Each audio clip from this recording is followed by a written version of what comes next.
چند چیزیں کہ جو بہرحال انسان اپنی زندگی میں کوشش کرے اسے نجات مل جاتی ہے۔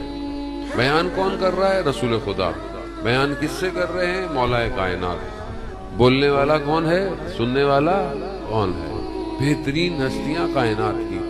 رسول خدا فرماتے ہیں کہ خوف خدا رکھنا لوگوں کے سامنے بھی اور چھپ کر بھی، یعنی لوگوں کے سامنے بھی خوف خدا ہو اور اکیلے میں بھی خوف۔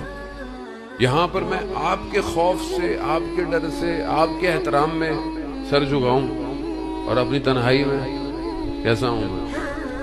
یہاں آپ میرے سامنے اچھے رہیں اور اپنی تنہائی میں خدا سے آپ کو خوف نہ ہو۔ پھر یہاں تو کوئی نہیں دیکھ رہا، یہاں کوئی دیکھ رہے ہیں، وہاں بچہ بیٹھا ہوا ہے کمرے میں، کوئی اسکرین پہ کوئی چیز کھل گئی، دیکھا وہ ابا نہ آ جائیں کہیں، فوراً سکرول ڈاؤن کرو، غلطی سے کھل جائے، نیت بھی نہ ہو کھولنے کی، کس خوف سے کہ کوئی دیکھ نہ لے۔